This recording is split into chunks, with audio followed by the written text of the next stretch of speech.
Okay, so today's class going to be taking a look at the Civil War. Keep in mind, of course, that we have the test coming up, the first test coming up on this Monday. So not same day as the class, but the Monday, February 6th, open between 7 in the morning and just before midnight on the Canvas page. So find it on the Canvas page, click on it to take the test during that time span. You have 45 minutes to complete it. 20 questions, multiple choice questions, weighted between the four classes we've looked at, and obviously the cutoff point will just be the end of today's class. So I don't know if we'll get through all of the material today, but you want to study everything from the very beginning, first lecture, up until the end of today's class. Think about that. Revisit the syllabus for more detailed information, although that basically covers it. But think about that. Of course, study the material.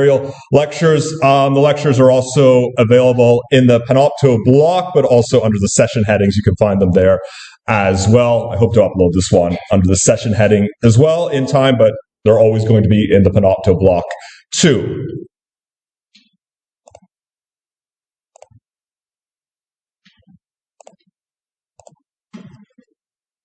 So, the Civil War, there you see the dates 1861 to 1865, so this takes us into the middle of the 19th century, and there's the itinerary we're going to look at today, slavery in America and the causes of the Civil War.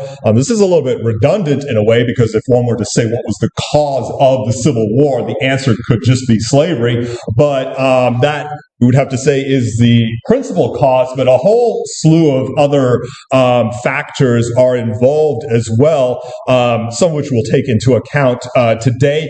But suffice to say that something like Civil War conditions had existed in America probably since the very birth of the nation as an independent country, and maybe even before then, because as I said last time, you could see the American War of Independence, the Revolution, as its own civil war, and so too with the War of 1812, which was about more than just America versus Britain, but about a series of forces that existed within the country. So there were kind of precursors in a way, but nonetheless, this is regarded as the Civil War in American cultural history.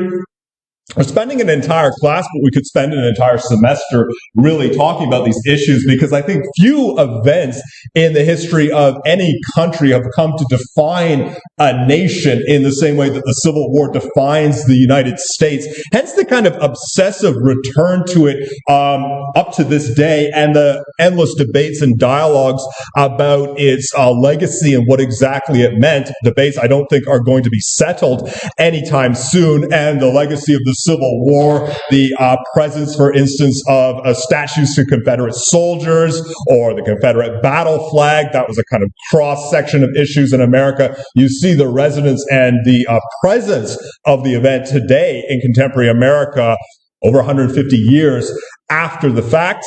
And I think the main reason for that is that the Civil War, in addition to being a major war within the country between states that broke away from the Union and those that remained in the Union, aside from being a war in the country, it was also a cross-section of issues within America which continue to resonate today. And the first of those issues which we're going to look at, slavery in America, and when I say America, basically mean in the United States, although I'll touch upon slavery in the Americas. So that's always the important distinction. In the Americas means North, Central, and South America. In America, using that to refer to just the U.S. So this is, again, a topic that we could spend an entire semester discussing, and so this is necessarily going to be, I would say, very limited in terms of what we're going to look at. And there's also the issue of trying to compartmentalize the topic and break it down into segments, because immediately we should work against any kind of assumption that slavery in America was this unidimensional thing that existed in the same form all the way across American history. No, it took a series of different forms and incarnations depending on the period you're looking at. And I've broken it down somewhat artificially, admittedly, but this is the best I can do in terms of bracketing or compartmentalizing things into 3 centuries, the 1600s, 1700s, and 1800s. I don't want you to think or to come away with the idea that these were firm divisions. Obviously, there was fluidity between them, but this is just a way of kind of giving us a series of snapshots, which I think is the best that we can do. So the 1600s start with the discussion of pre-imperialist Africa, since that's where the slaves came from, slavery in the English colonies, and slavery as a practice, which means in a kind of broad sense, the actual practice of slavery and its roots. We talked there about pre-imperialist Africa and the relationship between Africa and Europeans, but also Africa and the Americas as well, because the Atlantic Ocean, in addition to becoming this a gateway for European invasion and imperialism in the Americas, also served as this gateway for Africans in their transportation into the Americas as well. But few of them took that voyage voluntarily. They were abducted into slavery. There you see the different kingdoms on the African continent from various historical periods. So this covers a variety of different areas prior to European imperialism. So this is before imperialism in the 19th century. And I say there, up until the 1800s, European expeditions deep into Africa were rare. So you have a group of different kingdoms and empires, many of them clustered here in the western regions. And this, of course, is not to say that the rest of these areas were uninhabited. There were people all across the continent, different nations, different groups, and similar to the situation with the Americas, a very diverse place with all sorts, different groups of people, different languages, cultural traditions, different religions, ethnicities, all of them living on this continent. And of course, the legacy, the roots of human development extended all the way back to the beginning, since human life started in Africa. Image depicting Mansa Musa wearing the crown, a wealthy 14th century king of the Mali Empire, which existed in West Africa from the 1200s to the 1600s. I just put this up there because the Mali Empire was one of the major significant empires that the Europeans had contact with and traded and exchanged with. This is from an atlas, actually. I forget from when exactly, maybe the 1400s. So you can see part of the south coast of Spain there, but here you see part of Africa as well. I recently saw a story that Musa was declaimed to be the wealthiest man in all of history, and I'm not sure where that conclusion came from exactly. It might have been just the amount of gold that he had or something like that, but this was the kind of story that he was proportionally speaking wealthier than any of the tycoons that exist today, although I think that story is more just, it's a kind of lighthearted story, because being very rich in the 14th century is not like being very rich in the 21st century, right? Those are different things. We're living in much more luxurious conditions today than they did back in the 1300s. I put this up just to deal right away with something that crops up way too often in mainstream depictions. Contemporary depictions of pre-colonial Africa as a one-dimensional place that Europeans invaded are wrong. So in other words, it's not just one place and one group of people, but a whole series of different groups of people, different nations, and empires. And it's also not true that European invaders just kind of rolled onto the continent of Africa and tried to take over the entire place. They could not do that. Similar to the case with the Americas, well, in the case of the Americas, infectious diseases played a big role in assisting the European invasion. But again, there's no way that these people coming in their makeshift boats can conquer an entire continent. I mean, ridiculous to think in that way. Their excursions were very limited in terms of their actual movement. And in truth, there were many complex networks of exchange and trade in place. So insofar as Europeans were here, they were entering mostly, though not exclusively, mostly into trade and exchange with the groups that already lived here, the nations and the different empires. There's Mabanzo, Congo, capital of the Kingdom of the Congo, which existed from the 1300s to the 1800s. And I think there are the ruins still there of a cathedral, which is very old. I think all the way back to the 1500s, if I'm getting that correct.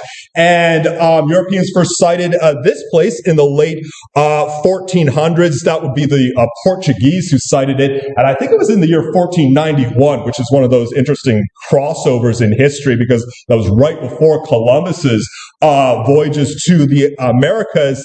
And what a remarkable sight this would have made, the kind of proverbial city on the hill. And as I say, there was already a substantial town. I think it was the largest largest settlement in the southern portion of Africa. The Portuguese did engage in these excursions somewhat into Africa, but as I said before, Europeans generally didn't venture too far onto the continent at this time. They would die if they tried to do that. That was the main reason why they were not embarking on extensive invasions of the continent. Not necessarily because local people, the natives, would kill them, although they might have done. You have to imagine the kind of contact, the interactions that these people would have, the Portuguese and the people living in the Kingdom of the Congo. In many respects, this is like encountering aliens or people from a totally different culture, different background. And so the people who lived in this kingdom encountering Portuguese for the first time, and you can put yourself in that position and imagine what it's like having people enter your world. You've never seen such people before, never even heard of them. And here they come looking completely different with totally different attire. Hair is different. Complexions are different. I mean, we have to put ourselves in that position. What would be the response? Well, hostility, potentially, curiosity, awe, contempt, right? The full spectrum of human emotion would exist in those kinds of situations and those kinds of interactions. So yeah, there might have been antagonism and hostility between these groups, but also just a kind of relationship that develops in these kinds of circumstances. No, the main reason that Europeans would die if they attempted these excursions was because of that old bugaboo infectious diseases. That was the same issue with the Americas, but here it kind of flows the other way. Diseases, in particular malaria, was the big one. Malaria would typically kill off Europeans as they attempted to enter Africa. So it kind of indicates that when it comes to infectious disease, it does not discriminate between who's doing the invading and who is there. It can flow either direction, and that was why up until the 19th century, European presence in Africa was quite small because of malaria before they found ways to combat malaria. Exceptions? Yeah, there were exceptions. There always are. South Africa was the biggest exception in terms of having a substantial European presence prior to the 1800s. They were there centuries beforehand, Dutch South Africans and British South Africans as well, partly due to the geographic location, the southern part of the continent, but mostly because they discovered diamonds in South Africa. So it suddenly became very valuable real estate, and thus you had Dutch and British people who established a presence there and are still there to this day. The Afrikaners, for instance, are Dutch South Africans who speak Afrikaans, which is its own distinct language. I mentioned this previously. It's worth bringing it up again. The first African natives were brought to Virginia in 1619. This is an event that's still kind of debated in American cultural history, the question of whether this was a big watershed event or not. Well, I guess you could say it was big as far as the future of the United States was concerned, because this was the first presence of African natives in the English colonies, but they were already there. Africans were already there in the Americas, much prior to this particular moment. So it kind of depends on how you look at it. If you're looking at it from the perspective of American United States history, then a significant event. And one thing, of course, that stands out is how early in the history of the colonies that was. We're talking just, 10 years or so after the establishment of the colonies. So you could say that Africans were among the first inhabitants or the first people to arrive to the colonies. I'd say there, first, the boundaries between slaves and indentured servants were fluid, and Africans constituted a small portion of the local population, only about 5% up until 1675. So not a big presence initially. And this too is one of those subjects that gets endless debate in contemporary society. And I think unfortunately it kind of collapses into the dichotomy of partisan politics, depending on who you're talking to. The question of the differences between slaves and indentured servants, which I've touched upon previously. Indentured servants were people who were basically there to work, but also to pay off a debt, usually a 5-year debt or a 7-year debt, whereas a slave was someone who, in theory, would be owned for life, so they would never have any real freedom. So a servant, in theory, could become free after a period of time. However, I mentioned the point previously, if the early colonists preferred to have indentured servants, whether they were people from Africa or people from England originally, if they preferred indentured servants, the main reason was because they expected the people to die quickly. So in other words, they didn't think that the servant was going to live to pay off the debt. Within 5 or 7 years, they're going to die anyway. So that was why indentured servants were preferred at this time. Conversely, a slave was kind of a lifelong investment, but there's this idea there's no reason to buy a person for the rest of their life because they're not going to last that long. And that's why I say the boundaries were kind of fluid at this time in terms of separating between those people. The slave trade was already active in the Americas prior to the arrival of the first African natives in the English colonies in the early 1600s, and that's why it's worth debating this idea of to what degree was this a really significant event in the history of the Americas, the first arrival of slaves in Virginia, that is. If Europeans generally did not embark on extensive journeys into Africa, how did it happen that they acquired these slaves and brought them across the Atlantic Ocean? Well, slaves were typically known as, quote, contraband of war, meaning they had been captured as prisoners and then brought to the coast to be sold to Europeans. And this is another one of those issues that gets talked about a lot. And unfortunately, again, it's the kind of dichotomy of partisan politics that informs a lot of this, because a lot of people, especially those pushing a kind of ideological agenda, make the claim that the people who were sold into slavery in the coastal region were already slaves. In other words, they had already been captured in wars with other African nations and other African groups. Well, that is true, but it doesn't really get to the point of the issue. I said last time, wars throughout history have been fought for a lot of different reasons. They can be fought for land, territory, they can be fought for resources, and they can also be fought for people. And with the transatlantic slave trade growing, becoming a thing, it suddenly became much more lucrative to fight a war just for the purposes of acquiring people. So the conflicts and wars that existed on the African continent at this time, they often would be fought for the purposes of acquiring slaves, of just getting human property. Why? Because they know if they bring these people, send them on these treks, these marches, many miles, in some cases. I mean, we're talking significant distances, brought them all the way to the coastland, the west coast of Africa. They know that they can exchange these people for goods, for wealth. So in other words, it's something worth fighting a war to capture people. So symbiotic relationship started to develop here, where Europeans are eager to bring slaves to the Americas, and various people, various groups in Africa are eager to acquire whatever goods the Europeans are going to give in exchange. We should think about slavery as a practice, because this also gets into the legacy. And when we start to differentiate between slavery in general and slavery as it existed in the Americas, and finally, more specifically, slavery as it existed in the United States, we're talking about, yes, the same thing and different things simultaneously. There you see an early 19th century depiction of a street in Kumasai, capital of the Ashanti Empire, which lasted from 1701 to 1901. I think that was close to what is now Ghana. As has been reported, slavery seems to have existed in some form on every continent throughout the pre-industrial world. And this is a point that people bring up when discussing slavery. You leave out Antarctica, of course.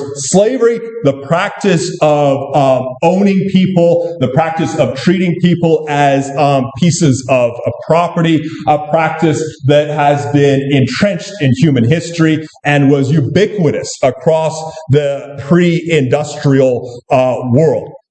This was such an entrenched practice, in fact, and this is another point that's often cited, that all three of the great monotheistic religions, Judaism, Christianity, and Islam, those three religions do not explicitly condemn slavery.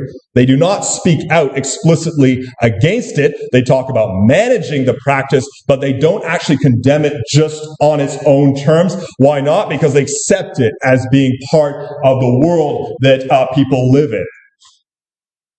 And this, too, is used in a kind of repulsive way as a justification for the existence of slavery in the Americas or even the United States, with the kind of assumption, well, you see, slavery had already existed for centuries and millennia beforehand. Well, that is true, but the key point there is that thus slavery was a very diverse institution. It wasn't the kind of thing where it just always takes the same form. No, depending on where you are, depending on what region you're in, depending on what time period you're in, this practice of owning people as property, it's going to take a wide variety of different forms. At its heart stands that basic idea, the principle that a person in this situation is the equivalent of an animal that you might own or a piece of furniture that you might own, and thus has no real individual rights in and of themselves. Whatever rights, whatever benefits they have will be those that the master, the owner, bequeaths to them. So in other words, it's up to the person to kind of determine the life that a slave has. But as I say, very diverse. In fact, as I say, there in the Ashanti Empire, for instance, slaves often married, owned property, and were even, in many cases, adopted by the family. So the slave would eventually become a member of the family. And some have said that this was the typical practice of slavery on the African continent as a whole, where slaves were kind of the equivalent of serfs in Europe. So people who, on the one hand, were pieces of property, but on the other hand, were kind of the equivalent of peasants or small farmers.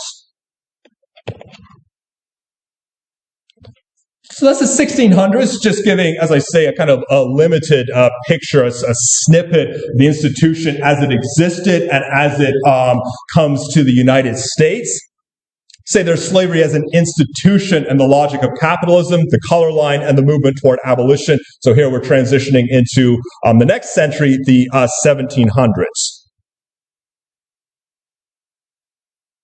So the practice already existed. Practice was this kind of ancient practice within human culture and civilization, but it certainly takes a much different form with the transatlantic slave trade. And this is something I'd mentioned previously, and had even shown this slide. The idea of transporting people enormous distances across an entire ocean, for instance, that had not existed previously. And you see the difference in numbers.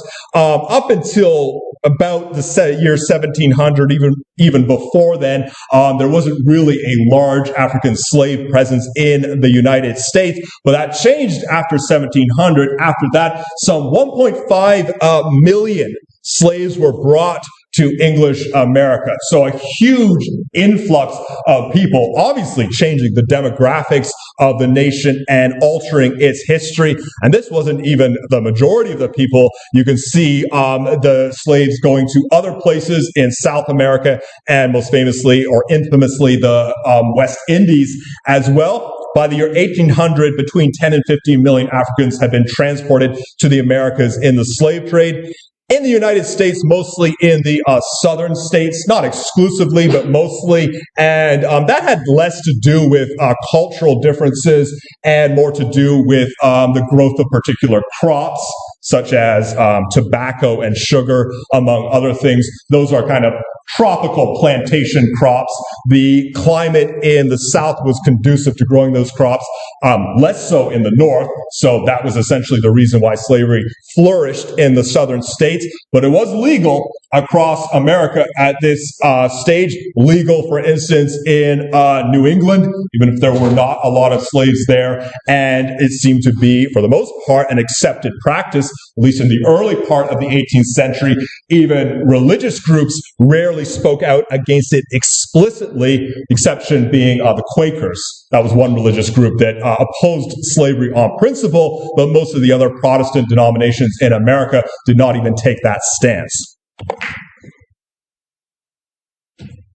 So what changed then? I mean, you talk about this kind of ancient practice, and then you have the growth of the transatlantic slave trade. There you see a depiction of a slave ship with people being transported, basically placed shoulder to shoulder within the holds of these ships in these putrid conditions with very little in the way of air, sustenance, very little in the way of just free movement. Many of them would die. Well, I say there, part of what defined slavery in the Americas and the transatlantic slave trade was the application of capitalist logic to an ancient practice, because we have to think about this in terms of the larger material paradigm, which is something that I brought up previously.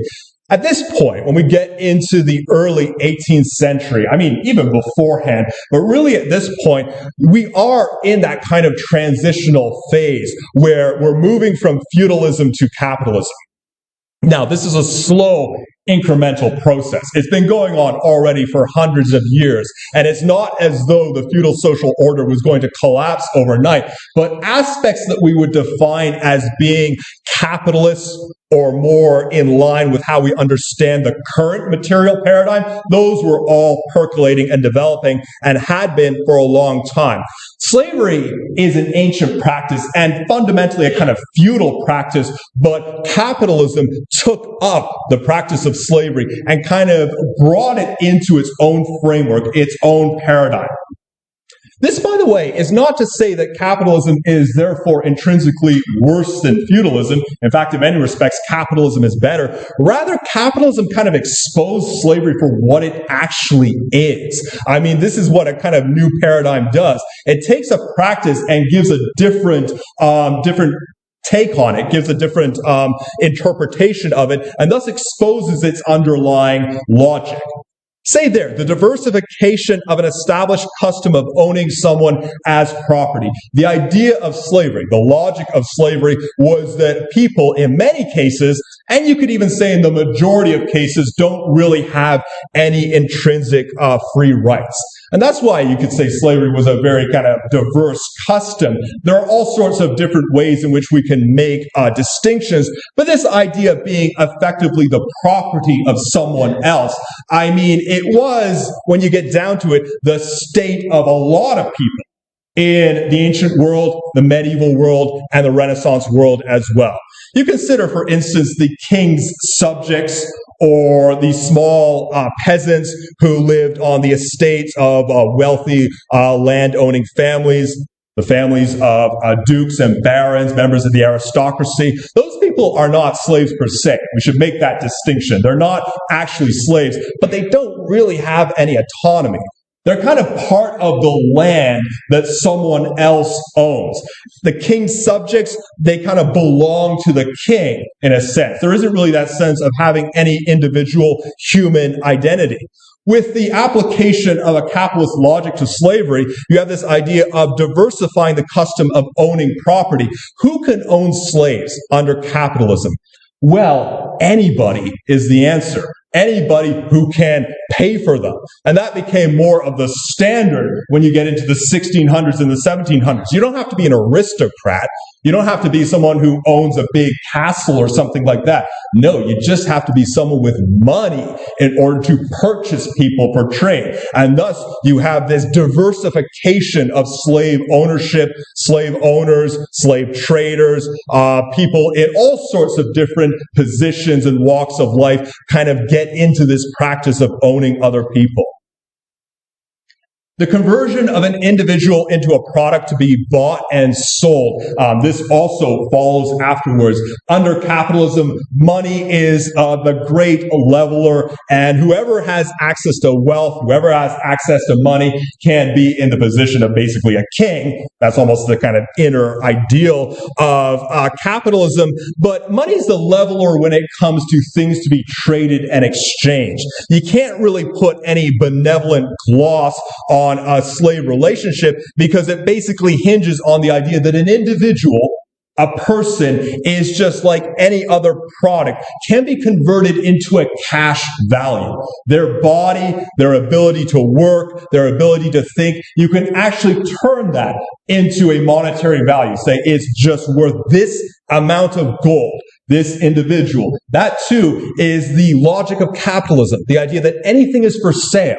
Doesn't really matter what it is, as long as it's valuable in some way, as long as it's useful in some way to people, well, then you can underwrite it, attach a monetary amount to it, and sell it to other people. So if you don't have anything in the way of individual rights, if you don't have any custom of treating people as having intrinsic value in and of themselves, well, they get swept into the logic of this system, which just converts everything to the same level. And the expansion of, quote, wealth as well. The kind of expansion of the opportunities for resources. I spoke about this from the very beginning with the European invasion of the Americas. Columbus's voyage, right? Looking for new resources. Coming to the Americas, or what they thought was India, in search of new resources, whether we're talking about silk, or spices, or gold, or silver. Anything like that is potentially valuable and can be sold. But also looking for people as well, because people are commodities and products that can be bought and sold. So when we talk about the invasion of the Americas, gives access to a huge amount of wealth, all of this land, all of these different resources, whether you're talking about gold or silver or whatever else they find there, yes, but also opens the way to a new source of wealth, namely people, cheap labor, or free labor. The situation for slaves transported across the Atlantic in the Middle Passage, as it became known, it's Middle Passage from Africa to the Americas. There you see Equiano, who was an abolitionist who published a work detailing the experience of being sold into slavery and brought to the Americas, first to the West Indies and then to Virginia. This has to be one of the most famous 18th century depictions, representations of this practice.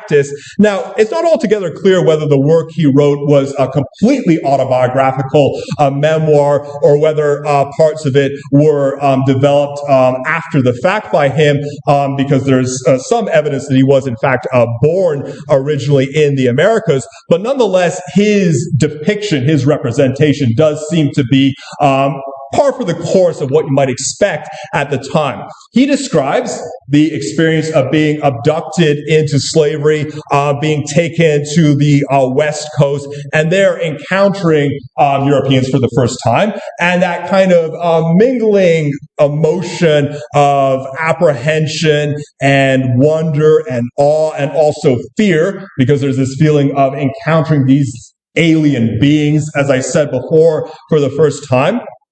He describes also his chagrin as well as his terror when he notes that some of the people are shackled before he's brought aboard this ship and basically put into a hold like any kind of piece of property or burlap sack shoved into the hold of the ship. He describes the conditions, and he also describes arriving in the Americas for the first time, exiting the ship, and he sees these people standing on the shore and wonders why exactly he's been brought to this place. And his immediate deduction is that they're about to be consumed. They're about to be eaten alive by these alien beings that they see there, because he's struggling to understand, struggling to come to a conclusion as to why we would be transported all this distance to this place.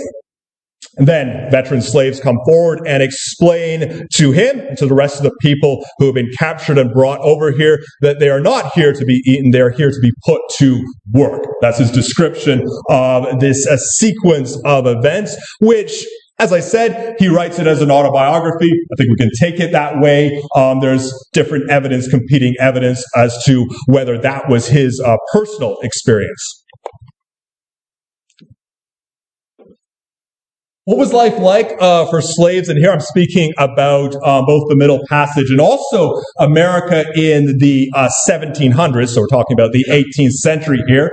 Well, insofar as slaves were treated as pieces of property, their quality of life depended on their masters.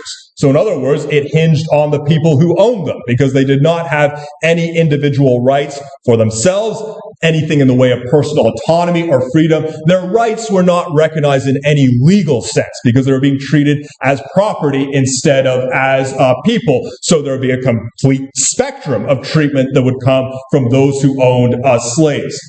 In general, we're going to say something that is just a kind of general statement. Slave owners reduced costs by supplying slaves with the minimum in terms of food, clothing, and shelter. So they generally would live in huts out back with ragged clothing and supplying as little food as possible. And also the fear of either revolts or escape meant that threats and punishment were a regular part of such ownership. Slave revolts did indeed happen, sometimes in a kind of concerted uprising and sometimes kind of on a small scale. For instance, slave women poisoning their masters, bringing them food, which was actually poison, was one thing that was mentioned. Burning the house down will be another kind of rebellion or revolt. But more frequent than that was just escape, was just running away from the plantation. Sometimes people would do that in groups, and they would establish these settlements, these colonies, often out on the frontier of America at this time, because remember, this is the period where the western portion of the country is not even incorporated into the United States. That would be particularly common for people who were newly arrived, escaping in groups. But often, slaves would just escape on their own as individuals, and they would pass as free people, or at least attempt to do so. Because you had various people who lived as what they called free people of color at the time. Those were individuals who had either been freed or in some cases had earned enough money that they could purchase their own freedom, and they could live as free individuals. Say there, the whole American plantation economy, which was a kind of outgrowth of slavery, developed in the southern states. As I said before, there were certainly slaves in the north, but not as many. And the concentration was in the southern states, mainly because that's where all the cash crops were being grown at the time. An entire plantation culture grew up in the southern states at this time, kind of arranged in what looked like a feudal social order in many respects, where you would have one manor house basically playing the role of the kind of big castle, the home of the duke or the baron, although they did not have titles, but they kind of acted as though they did. And then you have a big tract of land, which the master of the house owns, and it's farmland, agriculture. They're growing whatever, tobacco, sugar, whatever it might be, and there are a bunch of slaves working that land. But in terms of those who were those kind of big southern aristocrats, I mean, we're talking a tiny fractional percentage of the population. It's only about 1% of southern whites who were major slave owners. When I say major, that would mean they owned hundreds of people and had these big plantation homes. And that number would include individuals who would later go on to become president of the United States, such as Thomas Jefferson, who owned something like 600 slaves, mentioned Andrew Jackson as well, George Washington as well at another point. So the people who would become president of the United States were wealthy and prominent within society, and that often entailed owning people as property. You also had about 20% of Southerners of European descent who owned some number of slaves. Often those would be on smaller farms, sometimes less than 20 people. And then you had the rest of them, that'd be like 80% of the people who were poor farmers. And a lot of those people were simply dirt poor. They didn't have anything, and there was limited opportunities for any kind of social mobility, any kind of education. In the South, well into the 1800s, half of the people would be illiterate. And that includes slaves as well. So half of the people living there would not know how to read or write. There was always the possibility, and this was kind of put out there as a fear, that the slaveocracy, as it was known at the time, would start to encompass more of the population, because you have a bunch of really poor white people in the South. So is there a chance that they would be kind of consumed and brought into the fold of slavery? Well, yes, that was always something that was talked about, but the color line emerged as an increasingly rigid division in defining American liberty. The poor Southern white people had nothing really, except they did have, in theory, their freedom. That was something that they could say they did have. There was the opportunity to at least have some measure of autonomy, to at least participate in the colonial project. Now, most of them never kind of took themselves out of their circumstances, but this color binary, the idea of an increasing freedom, increasing ideals of republicanism and democracy in America, it started to kind of ossify that color line more and more over time. The distinction between people who, in theory, can be free and those who never will be free, and as I say, fell along a color line. Black slaves are by definition not free, whereas Southern whites, again, however poor they may be, should, in theory, be free or have the opportunity for freedom, and that became an increasingly rigid division over the course of the 18th century. Okay, yes, so let's take the break now. I'll come back at 10:51.